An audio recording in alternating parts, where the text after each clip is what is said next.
Welcome to the Superdry podcast.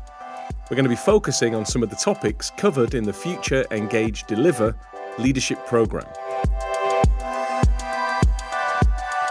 One of the key areas we covered on the program is the importance of realizing that you always have a choice. Often you do have no control over what is thrown at you. Meeting requests, emails, crisis after crisis.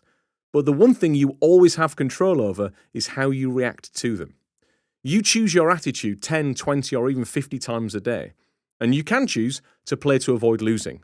Or you can choose to play to win. Now we explored how each looks and feels very different. When playing to avoid losing, most people said that it felt like they were going through the motions. They felt like they were in their comfort zone. Often they were quite risk averse. They were less creative. And they often saw problems, not opportunities.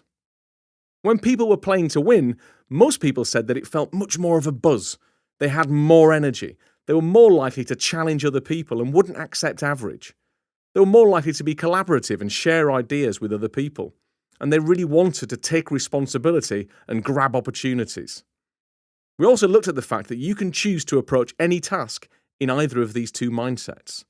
So I used the example of a father who used to return home from work while making calls. It became a bit of a regular occurrence that he would often pull into the driveway while still finishing his last call of the day. Often he would spot his son in the window and he'd indicate, "I'm almost done, just 5 more minutes." 5 minutes would inevitably become 10, and by the time he finished, he'd be flustered and struggling to open the door with a coat in one hand, bag in the other. Often his son would run over to be met with, 2 minutes, just give me 2 minutes, let me put my stuff down. Cue a crying child, an angry wife, and an often unhappy evening. So he decided to change his behaviour and chose to make a change. So in future, when he was on a call, he would pull into the car park seconds away from home. He'd finish the call and then head back. As he pulled the keys from the ignition, he always asked himself the same question. What would the best dad in the world do in this situation? He'd then leave his bag, leave his coat and open the door, get down on one knee and shout, "Daddy's home!" Cue a happy child, a beaming wife, and probably the start of a great evening. Now this small change made a huge difference. And the only change was his attitude.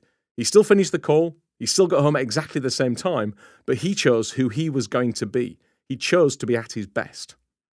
So try catching yourself in both modes and seeing what is it that triggers you from one to the other. Also notice the impact you have on other people in both places. When you're playing to win, there's a great chance that your team and the people around you are doing exactly the same. I would argue it's impossible to lead anyone from a place of playing to avoid losing. No one ever got inspired by saying, "Let's do what we did yesterday." But they do get inspired by asking, what's the best we could be? What's the upper limit of what we could achieve? By being aware, you always have the choice.